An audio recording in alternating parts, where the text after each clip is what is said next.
Today I am right beside the Cowlitz River here in Castle Rock, Washington. And this is a little town that might be easy to miss. You kind of have to turn specifically off for this town to get here. But it's a cute little town. They've got a great little walkway here beside the river, which I am currently on. They've got a museum in town which focuses on Mount St. Helens and also comparing that with the biblical story of creation in Genesis, as well as just a bunch of some really cool shops and things. Take a look around with me. The gateway to Mount St. Helens. That's what the small city of Castle Rock, Washington calls itself, located a short drive from the world-known volcano. This community of a little more than 2,000 people could easily be missed driving by on Interstate 5, but it's worth the stop in my opinion.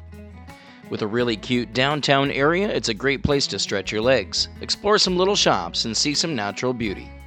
The city even plays country music through speakers placed throughout downtown.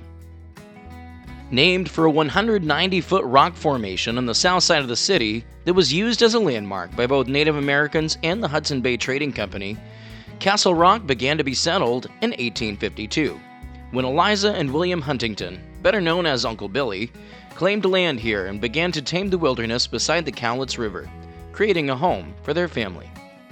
Their home became an impromptu stop for travelers throughout the region, whether they could pay for the accommodations or not, since there weren't many settlements here in those days. By 1890, the city of Castle Rock had been incorporated, and it continues to be a fantastic little place today. In its earlier days, it was a steamboat port, which was much needed for nearby farms. Dairy farms and the lumber industry were some of the primary industries here. A cedar shingle mill was also located here, operated by John Robin, the first shingle mill to use western red cedar, which is found in abundance here. The mill could make 130,000 shingles in a day. By the turn of the century, over 1,000 people lived here, making this one of the liveliest places in western Washington.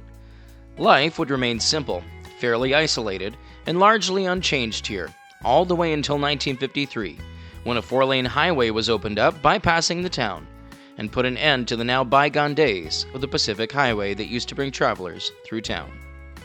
Today, you can do some antique shopping, eat lunch at one of the restaurants, or gas up on your way down the interstate.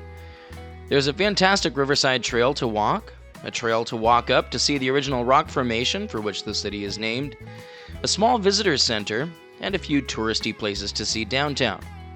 The old Castle Rock City Jail has kind of been turned into a little park in the middle of a parking lot behind many of the downtown buildings. This old building was built in 1907 and has a unique look to it, with its rounded roof and rather depressing-looking walls. There is a little picnic area behind it, along with a small garden space. There is also the Mount St. Helens Creation Center, which takes the Mount St. Helens eruption and attempts to connect it to the account of creation in Genesis and the Bible. There are geological displays, fossils, news clippings, and more in here that all point visitors to evidence of biblical creation. I didn't spend too long here, though, as the man that was at the front desk kept coming around to annoy me, preaching at me when I had already told him that I used to be a pastor myself. I'm not sure why he was being so pushy with me, so I just left. The town, however, is well worth a stop. I found it to be very picturesque, and the whole place felt like time had slowed down and was moving at its own pace here. Castle Rock, thanks for letting me look around your beautiful little city. We'll see you next time, somewhere else, down the road.